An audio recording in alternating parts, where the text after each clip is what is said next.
Dostlar selamünaleyküm. ABD Büyükelçisi gerçekten çok ilginç bir açıklama yaptı. X hesabından hepimizi şaşırtan bir paylaşım yaptı. Bu paylaşım aslında yeni yüzyılda küresel sistemin tamamen değiştiğini itiraf eden bir paylaşım. Ve önümüzdeki yüzyılın Türkiye yüzyılı olacağını bize bir kere daha gösterdi. Peki bu nasıl oldu? İşte bugün bunu konuşuyoruz. ABD Büyükelçisi ne dedi? Önce onun yazdıklarını paylaşalım. Sonra da hızlıca bunları yorumlayalım. Ve başlamadan kısa bir hatırlatma yapayım. Bu tarz içerikleri seviyorsanız videoyu beğenmeyi ve kanalımıza abone olmayı unutmayın.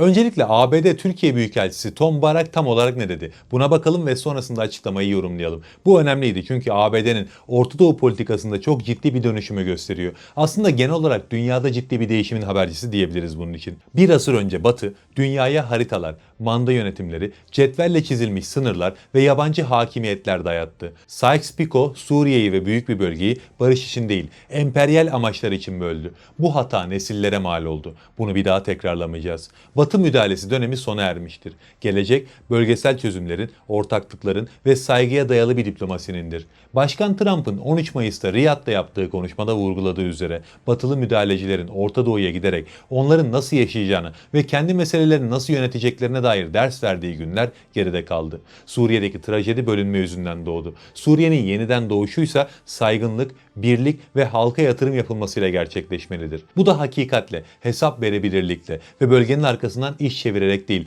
bölgeyle birlikte hareket etmekle başlar. Türkiye, Körfez ülkeleri ve Avrupa ile birlikteyiz. Bu kez askerlerle, nutuklarla ya da hayali sınırlarla değil, Suriye halkının bizzat kendisiyle omuz omuza duruyoruz. Esad rejiminin düşmesiyle birlikte barış kapısı aralanmıştır. Yaptırımları kaldırarak Suriye halkının nihayet bu kapıyı açmasını ve yeniden refaha ve güvenliğe giden yolu keşfetmesini sağlıyoruz. Tom Barak aslında önemli denilebilecek bir açıklama yaptı. Ama bu açıklamanın önemi vaat ettiği değişiklikten değil, gerçekleşmekte olan bir şeyi itiraf etmek zorunda kalmalarını göstermesinden kaynaklanıyor. Yani benim için bu açıklamanın coğrafyaya katkı anlamında hiçbir önemi yok. Bunu özellikle belirtiyorum çünkü ABD Büyükelçisi'nin bu açıklamasının altında çok ilginç yorumlar gördüm. Büyükelçiye teşekkür edenler vardı. Yani çok sağ olun, bize özgürlüğümüzü geri veriyorsunuz gibi bir bakış açısı gördüm. Ben böyle ezikliklere katlanamıyorum. Bunu daha önce burada defalarca söyledim. Zaten bu videoyu da bu yüzden yapıyorum. Biz ne ABD'den ne de bir başkasından bağımsızlık dilenecek bir millet değiliz. Yani bu açıklamaların pratikte bizim için hiçbir önemi yok. Ama tabii şunu da göz önünde bulundurmak gerekiyor.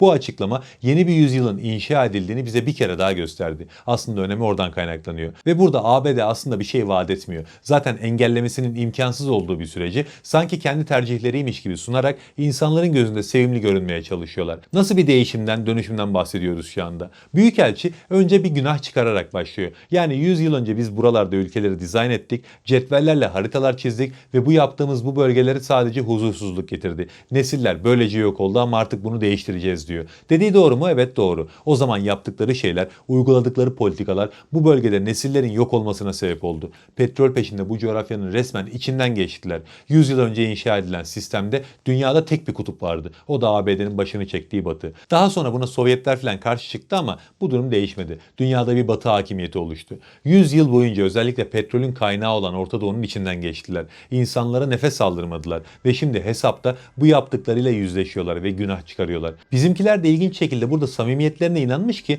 koca koca yazarlar Batı'yı vicdan çizgisine getirdiniz diyerek ABD Büyükelçisi'ne teşekkür ediyorlar. Lafı eğip bükmeye gerek yok. Bunu yapanların tamamı benim için eziktir. Çünkü birincisi biz kimseden bağımsızlık dilenecek bir millet değiliz. Ama esas önemli olan kısım şu. Biz burada ABD'nin her ne kadar onlar öyleymiş gibi yansıtsa da bir politika değişikliğini konuşmuyoruz. Aslında mesele tamamen onların kontrolleri dışında ilerliyor. Hatta ABD şu an eski hakimiyetini yeniden tesis edebilmek için kendini parçalıyor. Ama o eski gücü yok. Çünkü şu an dünyada yeni bir düzen inşa ediliyor. Bu düzende dünyada tek bir hakim güç olmayacak. Dünyayı bölgesel güçler yönetecek. Mesela Asya'da Çin hakimiyeti olacak. Bizim bölgemizde baskın güç elbette Türkiye olacak. Zaten şu an İsrail'in filan huzursuz olmasının en büyük sebebi bu. ABD ne olacak derseniz ABD bu saatten sonra küçülmeye gidecek. Çünkü ABD'yi ABD yapan şey parasının küresel çapta rezerv para olmasıydı. ABD'yi ABD yapan şey askeri gücünün bütün yeryüzüne yayılmasıydı. Yine ABD'yi ABD yapan şey dünyada özellikle sağlık, enerji ve silah ticaretini kontrol altında tutması ve teknolojinin onlarda olmasıydı. Medya, siyaset onlardaydı. Yani ABD'nin bugünkü hakimiyetini devam ettirebilmesinin tek bir yolu var. O da küresel çapta etkinliğini, o hakimiyetini sürdürmesi. Aslında bu ABD'nin sadece gücünü devam ettirmesinin yolu değil, varlığını devam ettirmesinin yolu. Çünkü ABD inanılmaz boyutlarda borçlu durumda şu anda. Sadece borçlarının faizleri her yıl trilyon doları buluyor. Bakın ana paradan bahsetmiyorum. Yani bu ödenen trilyon dolar yok oluyor. Esas borç kalmaya devam ediyor. Böylesine büyük bir borca rağmen bir sistemin devam edebilmesinin tek yolu bütün dünyada hakimiyet kurmasıdır. Şu an ABD'nin para birimi rezerv para olmaktan çıksın, ABD eski gücünü, varlığını bile devam ettiremeyecek. Parçalanması kaçınılmaz hale gelecek. Ve şu an çok uzak bir gelecekteki bir ihtimalden bahsetmiyoruz. Çok yakın bir gelecekteki bir ihtimalden bahsediyoruz. Bunu sağlayan da aslında Çin'in yükselişi oldu. Tabi tek başına sebep bu değil ama başlıca sebep bu. Çin yükseldikçe ABD köşeye sıkıştı. Şu an hala askeri güç anlamında Çin'in önündeler. Çip teknolojisi ellerinde olduğu için Çin'i dengeleyebiliyorlar. Ama şöyle de bir gerçek var ki bunların dışındaki hiçbir alanda Çin'e karşı üstünlükleri kalmadı. Bu ne demek? Küresel çapta yenilgi demek. Ve küresel çaptaki bir yenilgi ABD'nin hakimiyetini ve doların üstünlüğünü kaybetmesi anlamına geliyor. Ve bu bahsettiğim olay ABD'nin engelleyebileceği bir olay değil. Bakın şu anki Trump yönetimi bu tehlikenin en çok farkında olan yönetim. Hatta Orta Doğu ile iyi geçinmeye çalışmasının altında sadece bu sebep yatıyor. Trump ilk başkanlık döneminde de Orta Doğu'dan çekilip bütün güçlerini Asya Pasifik'e yönlendirmekten yanaydı. Ama o dönem Pentagon'a söz geçiremedi. Şimdi biraz daha güçlü geldiği için yine şansını deniyor. Ama bunu denerken de şunun farkında. Artık bazı şeyler için çok geç. Eski düzenin devam etmesi gibi bir ihtimal söz konusu değil. İşte bunu gördükleri için de şu an bir nevi günah çıkarıyorlar ve arayı toparlamaya çalışıyorlar. Ve bu açıklamaları çok da ciddiye almaya gerek yok. Çünkü ABD şu anda mecbur kaldığı şeyi yapıyor. Kendi tercihini yaşamıyor. Peki bundan sonra ne olacak? Esas önemli soru bu. Her zaman da buydu aslında. Çünkü dünün dünyasında Türkiye yoktu. Eğer yine dünyada tek bir hakim güç olsaydı, yani böyle bir sistem inşa edilseydi hayal görmeye gerek yok.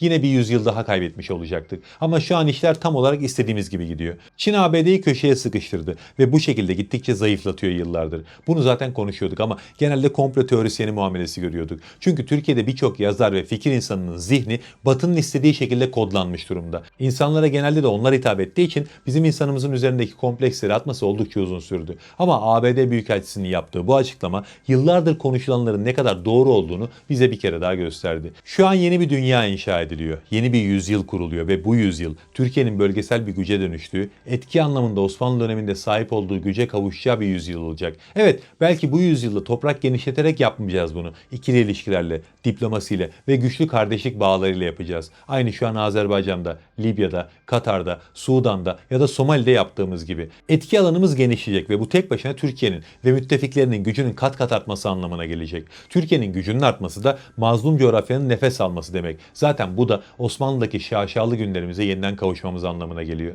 Yani kısaca özetlemek gerekirse ABD Büyükelçisi'nin yaptığı bu açıklama aslında düne kadar gizlenen bir değişimin itirafı niteliğinde ve bu değişim önümüzdeki yüzyılın Türkiye yüzyılı olmasını sağlayacak. Yani ABD Büyükelçisi bu açıklamasıyla Türkiye yüzyılının engellenemez bir gerçek olduğunu bize gösterdi. Biz zaten biliyorduk da bilmeyenler için çok şey ifade edeceğini düşünüyorum. Özellikle zihni batıda kodlananlar için. Allah'a emanet olun.